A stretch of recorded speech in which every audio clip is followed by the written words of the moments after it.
Hi viewers, welcome to our channel. ప్రస్తుతం మనతో పాటు కిరణ్ పోల్దాస్ గారు, సీనియర్ జర్నలిస్ట్ ఉన్నారు. వారితో ఒకసారి మాట్లాడదాం. నమస్కారం సార్.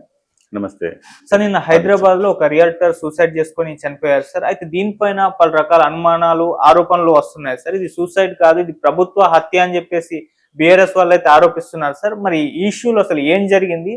ఆ రియల్టర్ నిజంగా సూసైడ్ చేసుకొని చనిపోయారా, లేకుంటే ఇది ప్రభుత్వం ఏమన్నా ఉసుగొల్పిన హత్య అని అనుకోవచ్చా? ఏం జరిగింది, మీరేం చెప్తారు సార్? అంటే ఆదిత్య, ఇది ఖచ్చితంగా టెక్నికల్లీ ఇది ఆత్మహత్య. ఓకే, ఇందులో డౌట్ ఏం లేదు.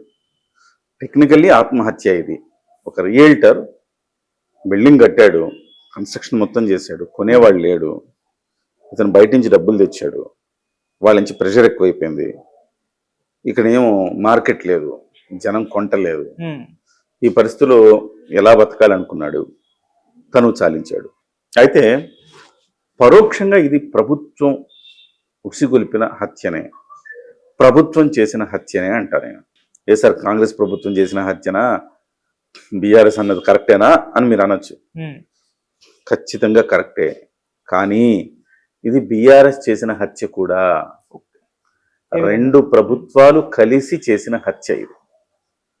గతంలో జగన్మోహన్ రెడ్డి ఇలాంటి హత్యలు అనేకం చేశాడు. 3 రాజధానులు అని చెప్పి లిటరలీ ప్రజల గొంతుక పిసికేశాడు. అనేక మంది తమ జీవన పర్యంతం కష్టపడి సంపాదించిన సొమ్మును అమరావతిలో పెట్టుబడి పెడితే ఒకే ఒక్క మాటతోటి వాళ్ళ ఉసురు తీశాడు. అందుకే వాళ్ళ 11కి పడిపోయాడు. ఓకే, సో ఇది ఎవరికీ మంచిది కాదు. ఇలాంటివి మీకు చాలా ఉండొచ్చు. చంద్రబాబు నాయుడు గారిని అరెస్ట్ చేయి, లోపల పెట్టించు, 3rd డిగ్రీ ప్రయోగించు, మాకెందుకు? ఇవాళ చంద్రబాబు నాయుడు గారు జగన్ గారిని అరెస్ట్ చేసి లోపల పెట్టి 3rd డిగ్రీ ప్రయోగించవచ్చు, మాకేం అభ్యంతరం లే. మేమంతా ప్రజలు ప్రభుత్వ పరిపాలన సక్రమంగా ఉండాలి, శాంతి భద్రతలు చక్కగా ఉండాలి, ఇదివరకే మాకు కావాల్సింది. అంతే తప్ప మీరు ఒకళ్ళ మీద ఒకళ్ళ కక్ష తీర్చుకోవడానికి సామాన్య ప్రజల్ని బలిచ్చే కార్యక్రమం చేస్తున్నారు రెండు వైపులా. ఆ రోజు బీఆర్ఎస్ ఉన్న రోజు ఏం జరిగింది? ఒక పేక మేడలాగా రియల్ ఎస్టేట్ పెరిగింది, ఒక బుడగలాగా రియల్ ఎస్టేట్ పెరిగింది. అది నిజమైన బలుపు కాదు, వాపు మాత్రమే అని అనేక మంది చెప్పిన ఎవరు వినలా. ఇవాళ ఈ ప్రభుత్వం వచ్చే సంవత్సరం అయింది. ఈ సంవత్సరం రోజుల నుంచి కనీసం రియల్ ఎస్టేట్కి ఒక ఊతం కూడా ఇవ్వలేదు. ఆయన ఎలాంటి వ్యక్తి? ఆయన రేవంత్ రెడ్డి గారు, ఆయన కూడా రియల్ ఎస్టేట్ నుంచి వచ్చిన వ్యక్తి, ఎదిగిన వ్యక్తి.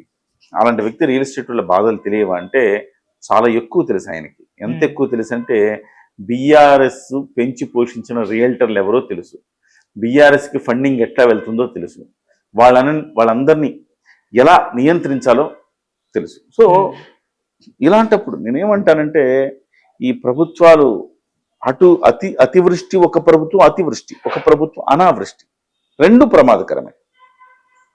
సో మీకు కావాలంటే హైడ్రాను ప్రయోగించారు. ఇవాళ ఆ అమ్మాయి అంటుంది హైడ్రా, మా అన్నయ్య చనిపోవడానికి హైడ్రా ఒక కారణం అంటుంది. మేబీ అయి ఉండొచ్చు. ఎందుకు అంటే ఇవాళ హైడ్రాని ఎప్పుడెప్పుడు కట్టుకున్న భవంతులు మీరు కూల్చేస్తే ఎక్కడికి పోతారు వాళ్ళు?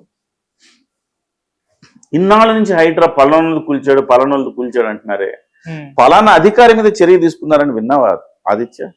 నువ్వు ఒక బిల్డింగ్ కట్టుకుంటావు ఆదిత్య, ఆ చెరువు దాంట్లోనే ఎవరినో చూసి నువ్వు కట్టుకున్నావు, 10 ఏళ్ల తర్వాత నిన్ను చూసి నేను కూడా కట్టుకుంటాను. ఏముంది, ఆదిత్య కట్టుకున్న 10 ఏళ్ళ నుంచి ఏం కాదు, వాళ్ళు అనుమతులు ఇస్తున్నారు కదా, మంది ఏముంది అనుమతి ఇచ్చారని చెప్తాం. కానీ వాళ్ళు అనుమతులు ఇస్తున్నారు నీ దగ్గర నా దగ్గర డబ్బులు తీసుకొని. బుల్డోజర్తో హైడ్రా వచ్చేసి కూల్చేస్తుంది. సో అనుమతులు ఇచ్చిన వాళ్ళు తప్పేం లేదా? ఆ రోజు దాని మీద సంతకం ఉన్న ప్రతి ఒక్కళ్ళని ఏం చేయాలి? ఉరిదీయద్దు. ఆ తర్వాత వాళ్ళందరి కోసం వాళ్ళందరినీ పెంచి పోషించిన రాజకీయ నాయకులను ఏం చేయాలి? ఆ పట్టణాభివృద్ధి శాఖ మంత్రులను ఏం చేయాలి? ఇవన్నీ పెద్ద తవ్వే కొద్దీ వస్తాయి. మీరు అధికారుల మీద మాత్రం ఒక చర్య ఒకటి తీసుకోరు, సామాన్యుల మీద మాత్రం మీ ప్రతాపం చూపిస్తారు. ఇదక్క న్యాయం ఇది. సో కాబట్టి నేనేమంటానంటే ఇది రెండు ప్రభుత్వాలు కలిసి చేసిన హత్య. సో ఇది గతంలో జగన్మోహన్ రెడ్డి గారు చేసిన హత్యలతో పాటుగా వీటిని కూడా చూడాల్సిన అవసరం ఉంది. బీఆర్ఎస్ పార్టీ ఇప్పటికైనా మించిపోయింది లేదు. కాంగ్రెస్ ప్రభుత్వం మీరెవరైతే బీఆర్ఎస్కి అండాదండగా నిలబడ్డారంటున్నారో ఆ రియల్టర్లు, ఆ రియల్టర్ని పెంచి పోషించాడు కేసీఆర్ అని అంటున్నారు, వాళ్ళ దగ్గర వాళ్ళు ఎవడు కూడా నిజాయితీగా 100% నిజాయితీ వ్యాపారం చేయలేడు. సో సిస్టమ్ అట్లా ఉంటుంది.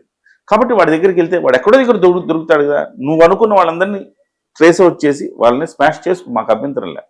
కానీ ఒక సామాన్య ప్రజలుగా మా మీద ఆ ప్రభావం పడకుండా చూడాల్సిన బాధ్యత ఒక తండ్రి ప్లేస్లో ఉన్న ముఖ్యమంత్రి గారు రేవంత్ రెడ్డి గారిది అని చెప్పాలని సందర్భంగా. సో కాబట్టి ఇది ఖచ్చితంగా ఇది ప్రభుత్వాలు కలిసి చేసిన హత్యలని భావిస్తా, రాజ్యం చేసిన హత్య అని చెప్తాను నేను.